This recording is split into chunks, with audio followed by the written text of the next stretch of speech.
India being a tropical country, we are blessed by abundant sun. We don't have coal or oil, but we have a lot of sun. The economics of solar in India is better than in many other countries. When consumers are looking to go solar, it's a big milestone in a family's life. They are forever changing the way they are going to consume electricity. They are looking for not cheap, but value. I make money when you make money. So one of the things that we educate consumers on is that you are not buying hardware, you're buying savings, right? So if there is a deficit of performance for the customer, we actually pay them back. दुनिया में सारी जंग energy की ही है. Your trust deficit is my opportunity. Our biggest problem statement for a 10-year, 20-year story is the third largest purchase of a middle class family. I think it requires trust, and every move that we make, be it guarantees, branding, hiring, is towards establishing that trust of a Maruti, of a Tanishq, of a Bajaj. My realization is like as this tailwind has caught on, in fact, it's actually the unorganized fly-by-night operators which have increased many folds, deepening the pain point and increasing the value of our value prop. Forget thinking in constraints, start thinking in what is the art of the possible.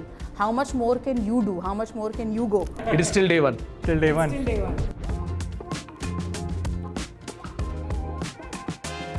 So it was a love marriage for you also, so full respect. Whether you had an arranged marriage or a love marriage. Oh. and we have higher score for a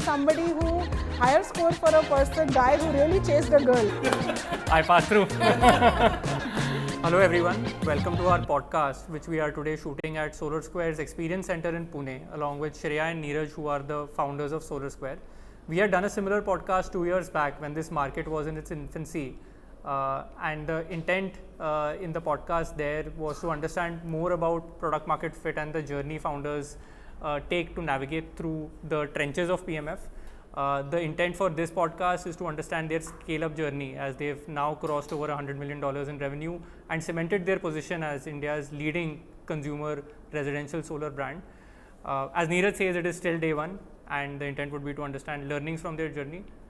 Thank you, Shreya, Neeraj, for coming over, taking out time. Before we get started, actually, what would be super helpful is to give a quick overview of how the market overall in the residential solar space has shaped up over the last 2 years since we last spoke. I remember when we spoke, we were in the infancy of this market. It was just inflecting. Some of the policy tailwinds, some of the actions taken on ground were in the support of it, but they were yet to materialize. But today we see this market completely in a new light.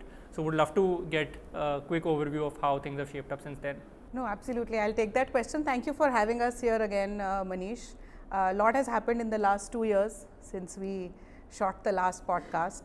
I think India's solar market has undergone a complete revolution in the last 2 years.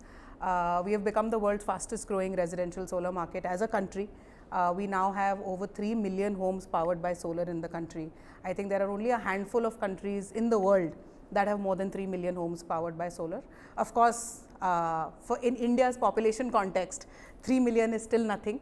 We have, it still represents only about 3% odd of penetration.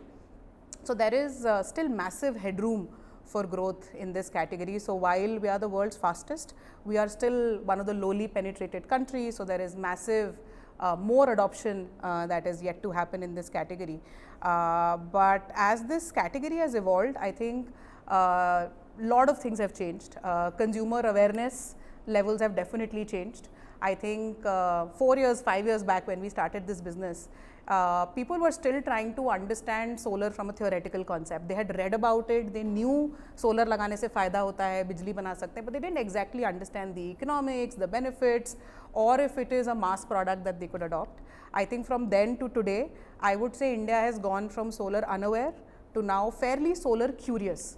I would still not say that the category awareness is at a level of, let's say, a car or a television, which is now a household product.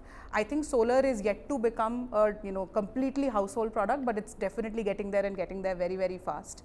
So it's been a crazy ride, I think, and plus especially in the wake of all of the energy crisis in the world. I think for the next many decades, energy crisis is going to be one of the big themes. Energy security in the wake of energy crisis is going to be another big themes. I mean, दुनिया में सारी जंग energy की ही है, and we are seeing it play out again and again at unprecedented levels. So in such a moment, India being a tropical country, we are blessed by abundant sun. We don't have coal or oil, but we have a lot of sun. And so the economics of solar in India is better than in many other countries. And so we are taking full advantage of that. India, I think right now has targeted 500 gigawatts of renewables till 2030. Everybody thought when we put our first 100 gigawatt target, we were crazy. Then when we India put up 200 gigawatts target, the world thought we were crazy. Now when we've declared a 500 gigawatt target, everybody still thinks we are crazy. But I think India is very, very serious about those targets. So yeah, and I think the other sort of big macro that I'd like to talk about, homes consume roughly a fourth of the country's electricity. So, and the country's electricity consumption itself is growing at unprecedented rates, 7-8% and more. And in the wake of AI, where AI data centers are touted to consume as much electricity as entire nations, right? So I would say that, if you ask ChatGPT, by the way, the two mega trends of this century, it will tell you that AI, transformation through AI and digital transformation is one mega trend of the century. The second mega trend is going to be energy transition and the shift towards renewables and more abundant supply for energy. So I think, a lot has changed. You've lost a lot of weight since the last podcast as well. Yeah. I should comment. I've embarked on my fitness journey. You want to add something? No, I think I have gained his weight. So Yeah, no, super. And one topic which we didn't touch as much was just around the pain points in this segment, right? And my realization is like as this tailwind has caught on, in fact, it's actually the unorganized fly-by-night operators which have increased many folds, deepening the pain point and increasing the value of our value prop. If you could just touch a few points, So I think this whole category was anyways undergoing a rapid adoption phase, but it has been turbocharged by our Prime Minister's push for Har Ghar Solar. I think 2 years back, the Prime Minister's Surya Ghar scheme was launched and India announced the crazy target of having 1 crore homes in the nation powered by solar. To put it in perspective, I do not think there is any country on this planet, maybe China, I think has 1 crore homes powered by solar, but in terms of volume, it's a number that no country in the world has achieved. So, and this is, this was declared when India had 7 lakh homes powered by solar. So, so it's there's been a crazy tailwind in this category. What this sort of acceleration of the category has done is that demand has just outpaced the number of service providers that were there, and more so number of reliable service providers that were there. So this industry has definitely been turbocharged. I think this year it will be like an $8-9 billion industry.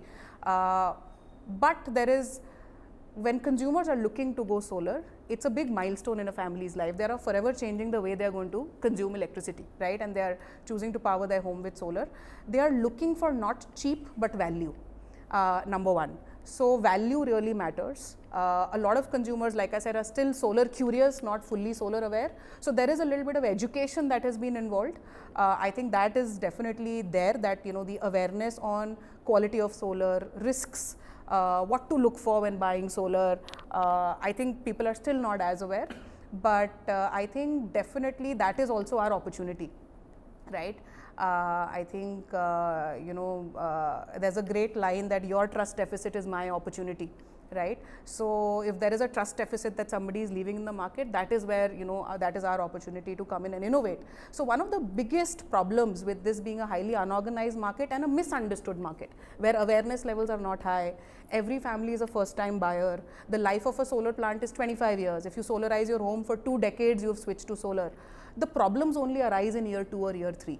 And because India went from 6 lakh homes powered by solar to now 30 plus lakh homes powered by solar in a span of 24 months, 2 years, right? So there are not enough consumers to have gone through the purchase cycle, the challenges, all of that has not yet played out. And hence, awareness is low, and that's our opportunity. So one of the things that we educate consumers on is that you are not buying hardware, you're buying savings. So we are the first company in the country to guarantee savings with solar. So our biggest innovation also in the last 2 years is that we converted all of our operations excellence. Like we always did high quality solar solutions, we did proper design and engineering, we gave 5 years of maintenance to the customers in an industry where everybody was selling solar as install and forget. I have installed, now it's your problem. In that context and in that trust deficit, we basically came in and innovated by offering a savings guarantee to customers, which is what the consumer is buying. He's not buying hardware, he's buying savings for his family. So a 5-year savings guarantee effectively bridged the trust gap, gave customers a lot of confidence. It also became an element of incentive with the customer. I make money when you make money, right? So if there is a deficit of performance for the customer, we actually pay them back for the deficit of performance. So this effectively becomes like an FD of solar in a lot of ways. And I think that has been one of the biggest sort of unlocks and brand promises, which has really struck a chord with consumers. But No, I think what helps us is to zoom out all the time that while 3 million homes have gone solar, 150 million, 15 crore homes will be eligible to go solar by 2035. We expect not more than 3 crore, 5 crore homes would go solar by then. So our biggest problem statement, not for this quarter, not for this year, but for a 10-year, 20-year story is the third largest purchase of a middle class family. I think it requires trust. And every move that we make, be it guarantees, branding, hiring, is towards establishing that trust of a Maruti, of a Tanishq, of a Bajaj. So just helps zooming out. Otherwise, the numbers seem a lot, 10x in 2 years, but much bigger opportunity waiting for us. Awesome, super. And if you could give a brief overview of our journey, right, over the last 2 years, how the business has scaled up, how its texture has changed since last we met. yeah, no, lot of, it's been a crazy last 2 years.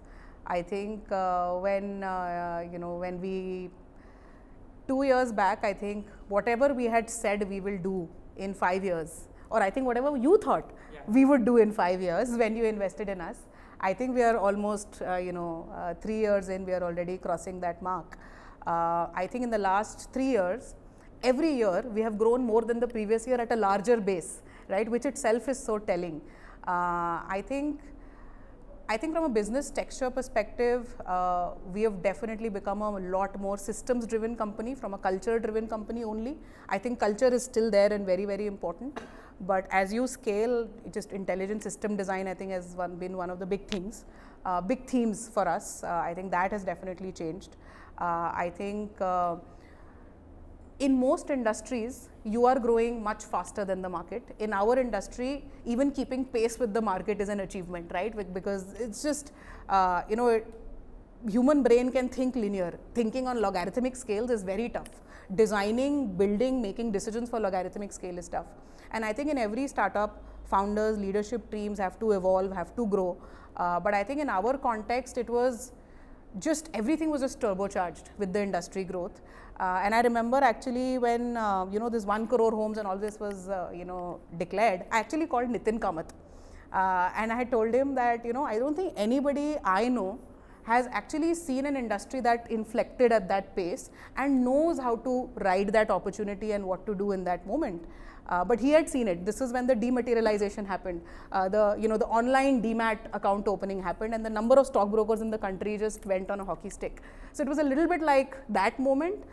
Going solar became easy. India launched the National Solar Portal. Permits became easier.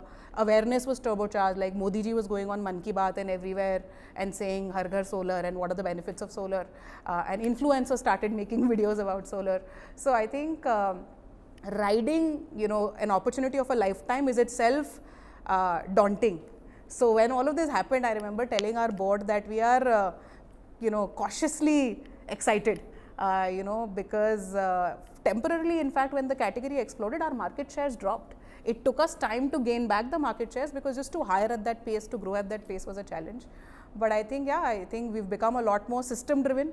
We have changed our lens on everything from पिछले महीने कितना किया तो अच्छा उससे आप 5% 10% better करेंगे. That is one lens. But when your industry is growing that fast, we actually realize that you have to take an art of the possible lens.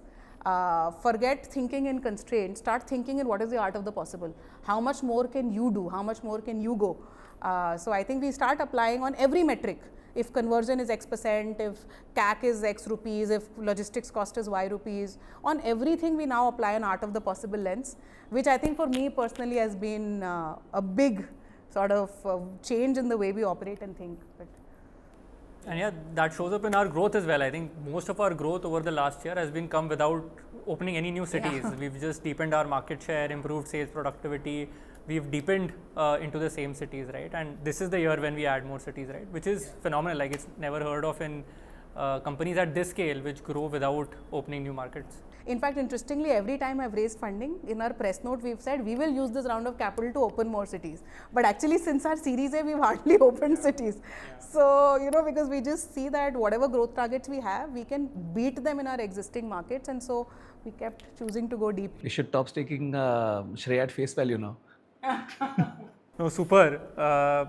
The other, like especially in a category that is evolving so fast, right? Like, what are the principles that hold the org, hold both of you together? Because there is no template, there is no playbook in this category. You are defining, like savings guarantee is not a product globally anywhere present, right? Like we've defined it, we've built it out.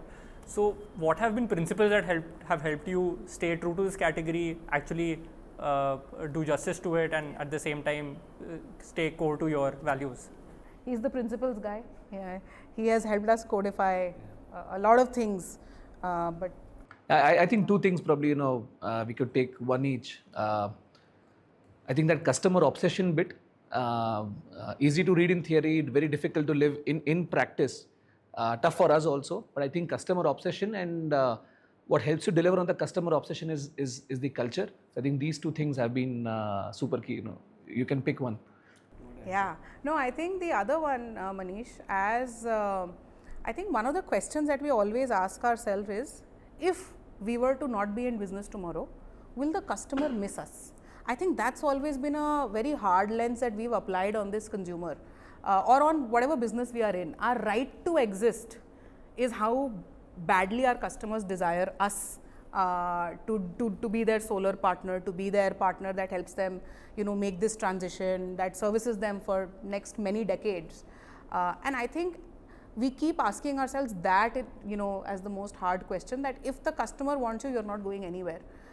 But if you were not there and somebody else could replace you and do the job just as fine from a customer's lens, then, you don't have a right to exist. So I think what sort of the real value that we bring to this category, I think that really, really matters. And I think savings guarantee is really that, because India will measure its success in megawatts and gigawatts installed, but honestly capacity installed has no value till you count, kilowatt hour of power produced. So is that solar performing at 80% of its peak capacity, 90%, 100%? I think that really makes all the difference. To the customer's life, also to India's energy transition. Otherwise, we are going to be looking at homes going solar, but not getting their savings, losing trust in the category, or worst, throwing out their solar, which has a 2-decade life in 6-7 years, and adding to more electronic waste than actually to making a sustainable energy transition contribution to the nation. So I think that's really our value. I think asset monitoring and ensuring performance of portfolio. And interestingly, one statistic, we are now the country's largest operator of distributed solar assets. There is no other company in the country that's managing, operating and guaranteeing performance for now 40,000 plus assets. Other companies may be guaranteeing, like utility scale solar, may be doing more gigawatts and megawatts. But in terms of the volume of the portfolio, we are actually the largest operator of solar assets in the country now. Phenomenal. No, super. And Neeraj, you mentioned about customer obsession. And I think we are one of the most customer obsessed companies that I have come across. And it shows up, right? Like even at this scale, if I look at our inbound GTM, there like 1/3 of our all leads are through referrals. And these are people who are not just recently installed, but people who have installed over like the last few years, who are referring their neighbors, their friends, their family, and it's a high value purchase. So people don't refer lightly, they refer very thoughtfully. And that's one phenomenal example of how we've continued to deliver justice to the mission of being customer obsessed. Curious to understand, how do you ensure that this percolates down to the entire org, right? How does it, what do you do in your hiring, in your training, in your day-to-day processes that ensures that the entire org is customer obsessed and is a principle that everyone lives and dies by, versus it just being one of the things that you write in a book or a value statement that you I'll take that. First of all, thank you for the compliment. I think Elevation is right up there in terms of keeping us honest on customer obsession. I think SolarSquare has imbibed this philosophy now that excellence is a multiplication. It's a product of two parameters: systems design and culture. When you are young, your culture keeps you strong, but if you grow without systems, culture will break. You hire more people, customer experience will break. So 10 on 10 on culture and 0 on systems design, you're still not able to deliver excellence. Similarly, when you become too regimented, you build some systems, but as the market evolves, customer expectations evolve, systems will be outdated. What holds you strong at that point in time? It is the culture that, safety quality is getting compromised. Put a stop to things. Customer experience needs to evolve. Don't grow as fast. I think it's a combination of these two things. Listening to the customer all the time. How do you build it in practice? I think Shreya will probably share a couple of practices that we've imbibed. But I think one system that we've put in place is like customer expectations from SolarSquare have evolved over time. Like the same savings guarantee, but when you are a 10x bigger brand, I think customers expect much more discipline. Small mistakes were ignored or accepted by customers when you are a smaller brand. I think just demand a lot more discipline and accountability of us. Systems have to catch up for that. Otherwise, you can be very comfortable that पहले तो customers खुश थे ना, same delivery say you had the same but so yeah, so I think just catching up on that, listening to that customer, where is that expectation bar moving, and keep catching up to that all the time. But yeah, I think couple of practices, Shreya, you can share. No, I think one of the tricky things about our business, Manish, is that if let's say you work at an urban company or a Swiggy's, Zomato, all of these sort of e-com type companies, as an employee, you use your own product multiple times in a month, right? So if there are 5,000 people at Swiggy or urban company, they'll all be customers of the company, right? Now to go solar, our customer is a middle-aged homeowners living in a city like Lucknow, Bhopal, Pune. They are not the type of talent we hire, right? Like some IIT grad, IIM grad, ISB grad who's living in a rented apartment in a Bangalore, in a Bombay. So for our employees to try out our own service is actually not possible. Few of them have in their parents' homes, but not all of them have homes in, our head offices are in Bombay and Bangalore. So how do they, so much of the magic is in the experiencing the journey firsthand, right? And if you can't experience it, how do you empathize with the customer? How do you solve the small niggles in the customer's journey? So we have to work twice as hard to get customer insights to the table, right? And I think I honestly like to believe that we have a long way to go when it comes to customer obsession and customer empathy. I think there are companies which I really look up to, right? I think Mishra has this principle of listen or die.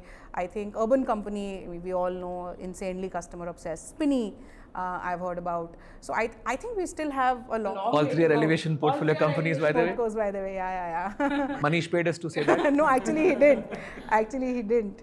But I think I think there is still a long way to go. But couple of practices that we did in this context is that every week we have a leadership meeting. We actually spend, it's a 2-hour meeting where we actually spend 20 to 30 minutes, where one of the customers actually comes on the call and we ask, all the leaders are there and they are free to ask questions. And there are happy customers and there are customers who are very upset as well. And we hear from them firsthand. Right? If it's a product guy or it's an after sales guy or it's an installation team or the sales team, everybody gets to hear from the customer firsthand. And I think that really is a value that works for us. I personally read almost every single Google review that comes in. I have an alert, and at the end, That is true. I actually go out and read every single review. And I think those are just sort of things that you have to build as a part of the culture very intentionally. Otherwise, like you said, it could be just a writing on the wall. Yeah. Well, fair enough. And how do you screen for this attribute in hiring? And or maybe if I were to broaden the question, what do you look for in people who are looking to join SolarSquare? What attributes, skill sets should they come in with? I think very few people are a missionary when they join initially. But I genuinely actually look for this milestone within 3 months or 6 months of joining. Will they be customer obsessed? I think the willingness to do right, I think the willingness to bear pain to do the right thing. It is okay to miss your sales target for the right reason. Now, there's a very tricky statement, but that is when that culture shows up. And without culture also, is your system stopping you that something is going wrong? I think we look for those instances in people's journey. We've hired some people from companies, very successful companies, where the culture was very demanding sort of thing, and then you would just do what is the target on the table, and for a moment forget fiscal discipline, forget customer experience. I think those people have come and said there should be a better way of building. I don't know the way of building, but I'm looking forward to a better way of building a business. I think that is enough of a reason for us to believe that people are willing to change and be more customer obsessed, more just finding a better way of doing business. That's all. I think that's definitely one. We do not have a hero culture at SolarSquare. We are a very team. We are a team sport. Business building is a team sport, and there could be individual stars, and even cricketers have their good months and bad months, and so do team members. But I think we like to say that we don't hire people into a pyramid. We hire them into a circle, and we work extensively with our leadership coach as well to make sure that the team chemistry is very, very strong. Because I think same people with dissonance and toxicity or not great interpersonal chemistry can give much worse outcomes than the same group of people with the same skill set, same talent, but with great chemistry. And you have to work on it, right? I mean, people are all adults, they all have their biases, they all have their judgments. I think it constantly takes work. So I think that's one thing, that you imbibe people into a circle and then you keep the circle really tight. I think the second sort of thing that for me was a big revelation and learning, and we now also have it up on the wall in our office. It's a Patrick Lencioni is a leadership coach and author, and it's his concept is that a great team member has to be a Venn diagram of three things. One is humble, two is hungry, like aspirational hungry, and third is smart. And this is not IQ smart, this is people smart. When you get a combination of all three, you basically get a strong team player in the company. Now, if you think about it, humility can be learned, can be built. Even people smartness, we are all getting better and people smart in how we engage with folks. But hunger actually is one of the biggest things that our leadership coach Gaston also coached us about, is that you cannot groom somebody for hunger. So it is a fallacy to think that I can get somebody and make him motivated and driven. No, you have to hire extremely already motivated people and then keep them inspired. You cannot build hunger into somebody. And I think this is one mistake that we made in the early days, where we tried coaching or thought that somebody is not hungry but will become hungry. But I think hunger is not something that you can coach for. So we definitely test for hunger in our interviews. And one of the best judges of hunger is actually teenage. So psychologists say that hunger is shown in the teenagers. It is rarely built after. So people who pursue sports, people even who pursue a girlfriend or boyfriend with all sincerity in that age, right? There has to be some spark by the teenage that you demonstrate, because post that rarely hunger is built. In fact, Neeraj's best go-to question is whether you had an arranged marriage or a love marriage. Oh. and we have higher score for a guy who really chased a girl and got her, because he's like, this shows resilience, this guy will get shit done. Very cool, very cool. And in fact, Neeraj's interviews are, I like to say, they are endurance. Now people won't be surprised with the question. Yeah. Neeraj's interviews are endurance tests. So they will go on for many, many hours, and there is a dedicated long section for how you got your partner. Very cool. I think the bigger intent is, how do you make the biggest decisions in your life? Yeah. What effort did you put in? And if people are not able to negotiate compensation in a transparent manner, if they're not able to comfortably talk about money, about what matters to them, like, I want to know what are the other companies that you are looking at and why. SolarSquare need not be the most exciting opportunity you're looking for. Maybe there's something else. The why is very important, and if people try to act smart that, oh, this is the only thing I want to do in life, then our radar and alarms start flying. Oh, super. I think this gives a lot of food for thought for me as well. And how should I change? It was a love marriage for you also, so full respect. I passed through.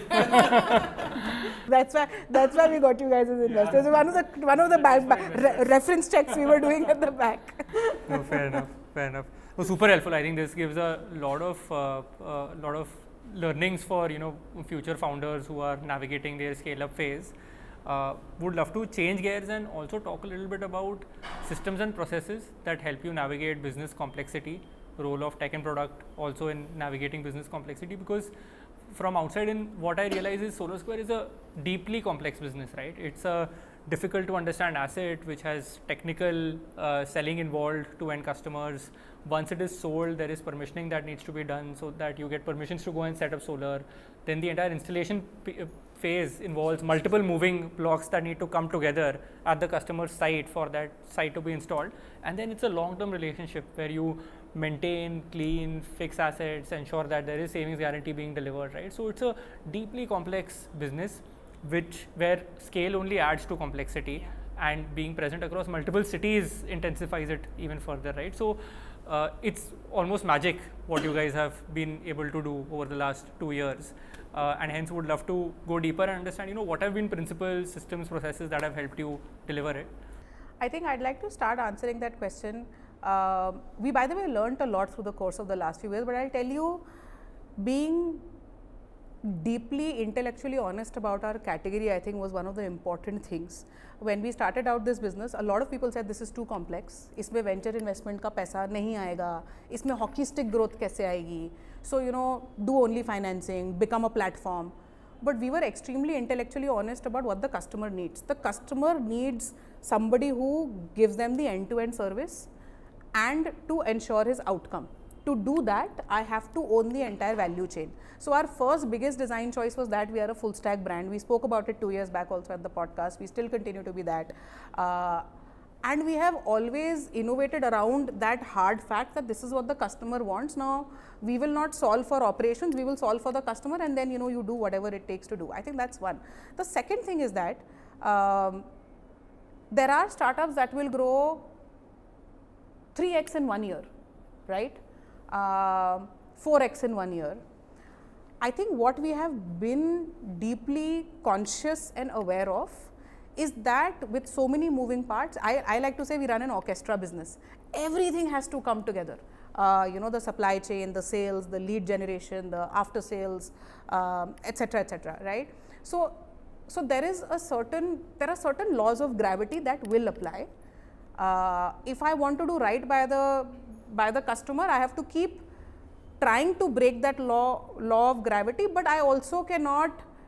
It can never be at the cost of customer service, financial discipline, safety at the customer's side. I mean, we take a lot of pride in the safety standards. I mean, these are high voltage systems that we are installing on top of roofs exposed to extreme weather conditions, etc., right? So there are those sort of laws of gravity that we have deeply respected and been comfortable with. I remember I have a VC friend who once told me that, Amazon, it grew a lot in the first few years, of course it did. But over the last 20 years, it is a story of continuous, sincere, steady compounding. It's just been one company that's done 30% year on year continuously for decades, right? And I think we are very comfortable with that if in this phase of the business we are growing 100% year on year, we can do that for 5 years, great. After that, 50%, 40%, whatever it is, that is the nature of our business, and we never tried to be cute about it, or we never tried to be intellectually dishonest about it. And what I think it also reflected in how we brought on board investors, because we were very transparent in also telling that to our investors. In fact, what I think one of my favorite board meetings with Elevation was the one where we said, itna crore karenge, itna grow karenge. And I think it was the first or second board meeting after Elevation came in.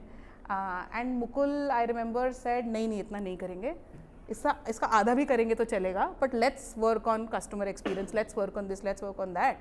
So I think investors who are aligned with, who are not optimizing for themselves, but who are just optimizing for, again, intellectual honesty, what's right for the business. I think even having investors like that who are so aligned, I think that really helped. But over to Neeraj, I think he's also the systems guy. Yeah, thank you. But I think leaning into your fears is something, again, the intellectual honesty, I think that I would phrase it, leaning into your fears, acknowledge that fear, share the fear with your team, with your board, with yourself. It's good to see that, we've grown 10x from the same markets. There's another reason why we did not expand to new markets. We were not sure, okay, you got to 100 crores, you got to 300 crores, you got to 700 crores also. revenue, but will I gain market share? I can grow geographically and reach another 10x, but will I shut shop 3 years out? When there is no geographic expansion, do I know, does this business know, does this team know how to increase market share? Do we know how to improve margin share? So the last 2 years, what we've done is we've defended our market share, we've defended our margins, we've increased our margins, we've increased our market share. Now we feel comfortable, okay, now let's go to other markets. And I think getting people who are aligned, who understand this bit around the table, be it investors, be it your team, I think very important. A lot of people who've seen a lot of scale from these e-commerce companies, they come in and say, "Arey yaar, 10 market mein chal dete," and to hold them back. When we screen for new investors, everybody wants, okay, when are we opening 20 other new markets? And asking them to pause. That intellectual honesty, I think, was very important. Listening to your fears. I don't know if you're looking for more specific answers on system processes, but one thing we are now inculcating, just like excellence is a product design and culture, I think the second thing we are trying to do is, you initially grow through a lot of active use of your brain. As your team grows up, you have to grow through muscle memory. So Daniel Kahneman, who wrote the book Thinking Fast and Slow, he says, can you move from system to, like Shreya, who's the senior most team member, she has to use her active brain and do very few things and very important things. But the team on the field has to do a lot of things through muscle memory. Can we move a lot of our work from system 2 to system 1 and then to system? I think, and there is a stage for a company when you start making that transition. One of the most revered investors in the world, Union Square Ventures ke Albert Wenger, he came down to office and just gave us this nugget that Amazon is not in the business of shipping boxes. It is in the business of building systems which ship these boxes. Very cool. Very cool. It was super helpful. And if I were to double click on this question, right, like, and again, we are in this world where, as you said, there are two mega trends, right? There is AI and there is energy transition.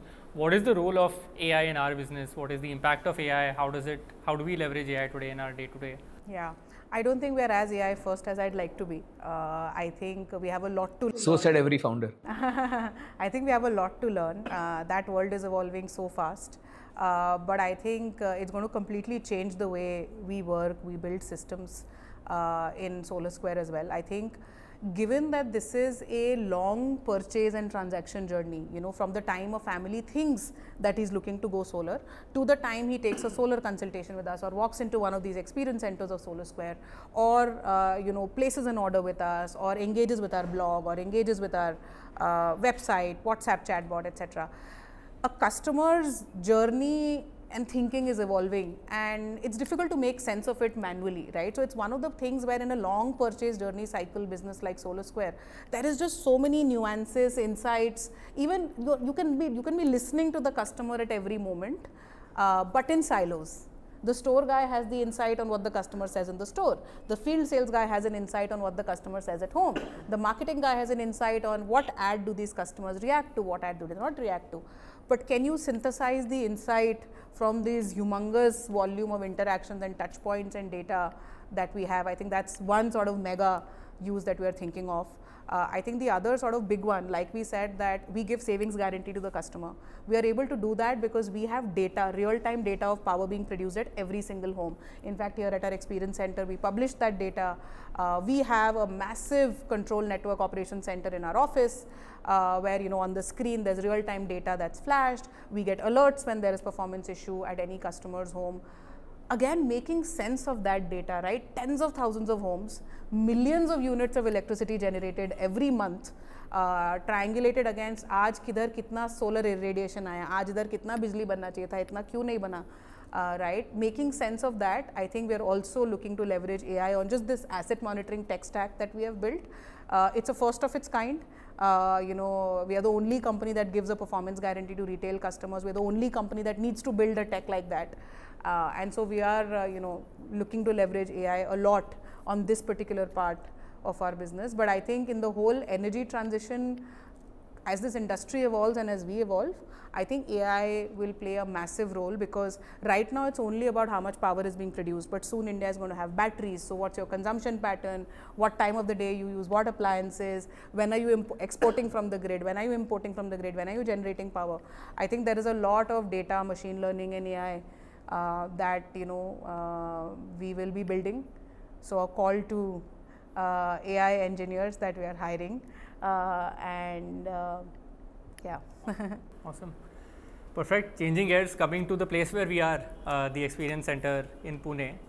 What was the thought process behind launching Experience Centers? Right? This is the first for the industry. I don't think anyone else in the residential solar space has offline stores through which they can talk about the product. So what was the thought process? Where did this inspiration come from? How is this experiment shaping up? Yeah. No, I think I've harbored the dream of opening up experience centers for many, many years. It took us a long while to get here, Manish. But I think the biggest insight was that our sale is completely education led. So I'll again share a very interesting statistic. We are the #1 residential solar brand in the country. I think in the world also by volumes we'll be probably in the top 10. We are the only one that has scaled so much as a full stack brand. We have a unique proposition, all of that, and this is a competitive industry, right? It's used to be a small market, now this is a seriously competitive industry. I mean, $8-9 billion a year. Everybody wants to get into the customer's home. However, to get to to scale the way we have scaled 10x in the last 2 years we spoke about, we actually haven't invested more than 2.5% in any form of like branding, marketing, etc. Right? What we have learned is that customer education is our actually best go-to-market strategy. So customer education is what we have invested in. So while we don't invest a lot in branding, etc., but we do invest a lot in hiring the best sales guys. We only hire from MBA. We only hire MBAs mostly, putting them through a rigorous training, putting them through continuous learning cycle. And our sales guys are also called solar consultants. So the whole design of the org is that if you are educating the customer, you have a right to sell. If you are the voice of authority in the category, you build trust. So customer education was actually the premise of all our sales and GTM and whatever customers we've acquired so far. In fact, in our Google reviews, I love it. So many customers actually end up saying, "आप solar book करते हो, आपका solar install होता है." 2, 3, 4 weeks would have lapsed in between. But so many customers, when they write their review on the day when their solar actually gets installed, they actually write, "इनकी consultation बहुत अच्छी थी, इनके sales के लड़के ने बहुत अच्छे से समझाया." Like consumers actually write like that their sales team was very good, they explained really well. And I think that was the big insight, that customers actually want to learn, touch, experience before making this switch. And so what better than actually creating a physical space where they could come in, get educated. This is not a sales center, this is truly an experience center. If you see, there are interactive zones in this place where you can actually understand why is maintenance required in solar, what is the impact of not maintaining your solar, how can it impact your savings? What is the impact of not transporting solar panels safely to your home? What is the impact of mishandling, things during your installation? What is the impact of storm on your solar system, on your family's safety? So it's actually a very educative zone, and that was actually the whole thesis of building these experience centers. And I think they've really lived up. I mean, this place is quite packed on weekends usually, and consumer feedback has been great.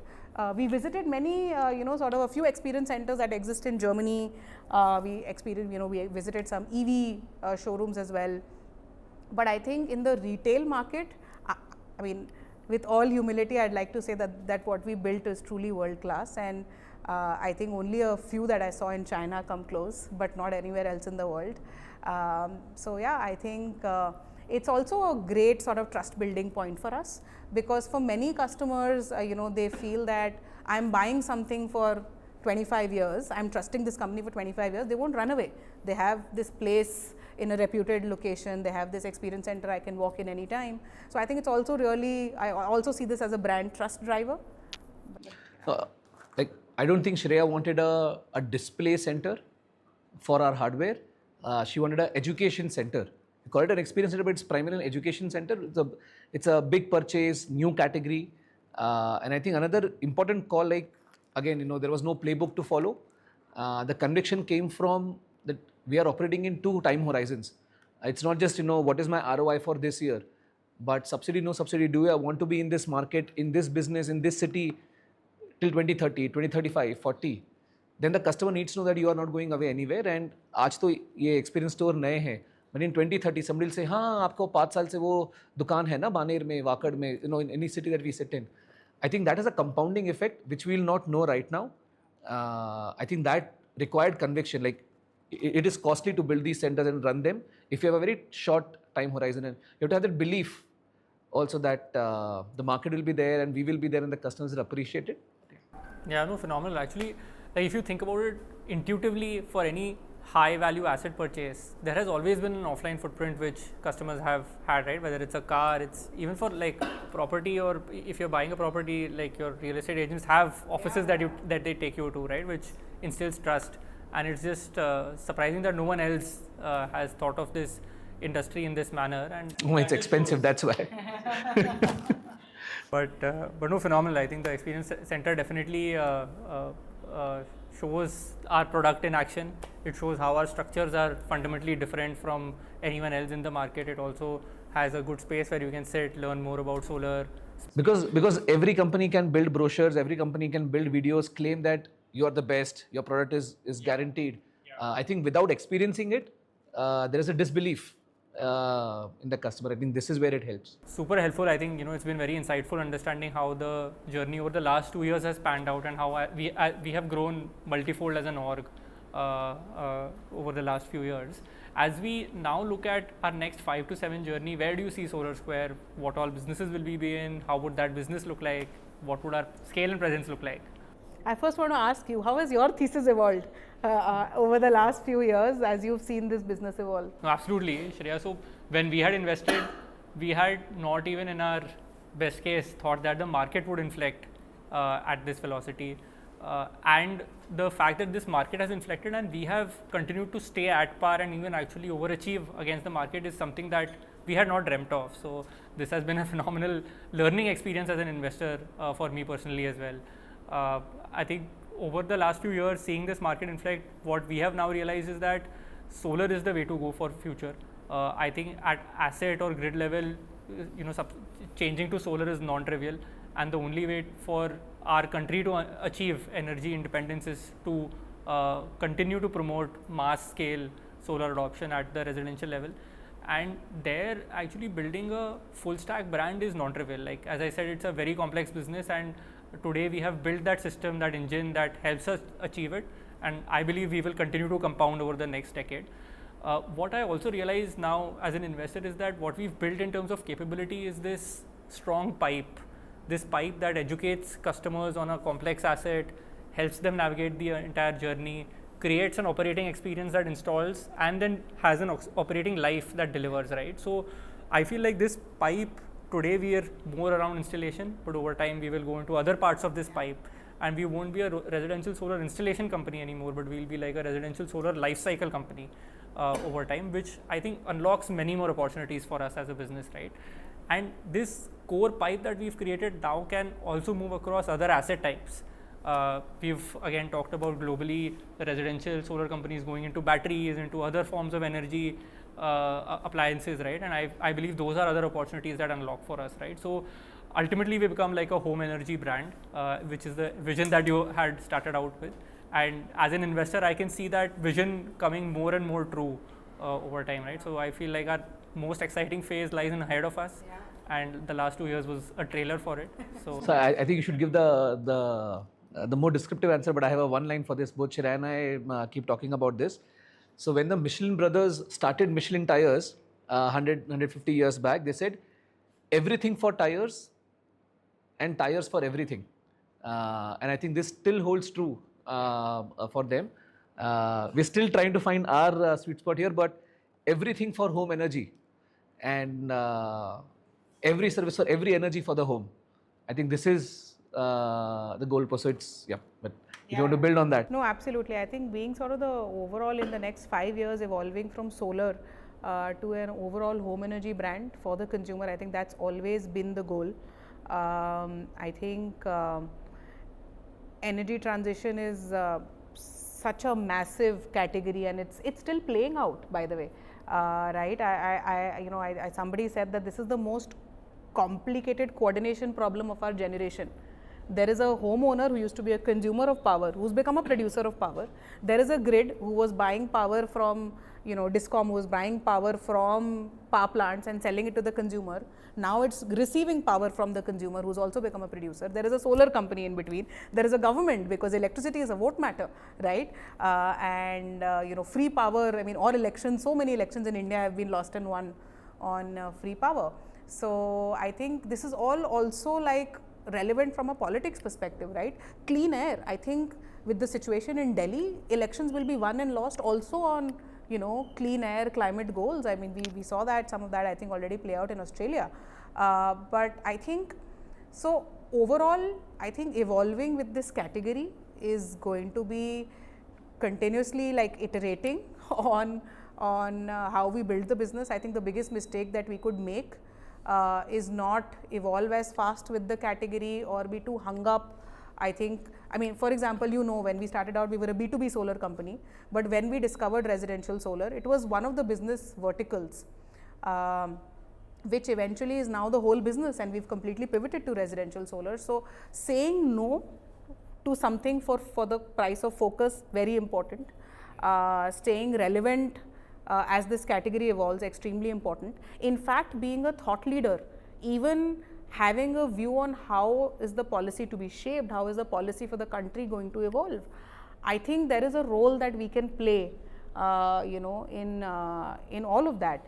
I'm a bureaucrat's daughter. My father was an IAS officer, and I have engaged immensely with the Ministry of New and Renewable Energy in the last few years on policy matters, on operational matters, on the National Solar Portal, etc., etc. And I think it's a massive responsibility, but to even sort of shape how this industry, I'm not getting ahead of ourselves, but I think also to shape how this category and industry evolves. It's such a worthy problem, such a massive problem to be. It's the most critical problem of humankind, in this situation, right, in the world right now. So yeah, I think all of those things, but in revenue terms, are you asking 5-year plan? That he can ask offline also. But I think in all honesty, I also want to share something which keeps us awake and a little under stress also, right? That you may have some right to win in a particular category. Does that translate to the evolution of the business? And we have such examples in front of us, right? So easy to learn. Amazon, Flipkart, they won in e-commerce for tier 1. But then somebody else won in e-commerce for tier 2. And then somebody else is winning quick commerce. I think the right to win in one segment did not, like, you may have some learnings, but if you get complacent or slow to act, there will always be disruptors. And I don't think you can be comfortable that, now with this amount of profit or this amount of capital in the bank, I can be comfortable. It's a very restless feeling. I think if anything else, till you exit your business, I think you have to be hyper aware. I don't think you can be comfortable because somebody, if you're on a big opportunity, I think investors keep saying that, right? Opportunity agar badi to koi na koi to attack karega hi. So I think only the paranoid survive, which Andy Grove of Intel keeps saying. Figuring out a right to win for the next S-curves, still discovering. Perfect. Very helpful, Shreya, Neeraj. And the last question for our discussion today would be around the framework and the processes that you have for your own personal growth as founders. What does that look like? What has been helpful? What would be advice to other founders going through this journey, navigating at an earlier or a later stage? Yeah, I think that's been that's the most profound and interesting question, and I think one that both of us now spend considerable amount of time thinking about, because the business has reached a certain scale where your capabilities, you're constantly asking, are my capabilities catching up? I think one mantra we have for our entire leadership team is that never stop trying to be good enough for your job. So it's a continuous journey to, because your business is scaling, your role, your scope may not change, but the business is scaling. And so you have to scale as fast or faster to, to remain relevant. I read this line in Dipender's biography, Unseen, where he said that the most important product that a founder builds is not the business but himself.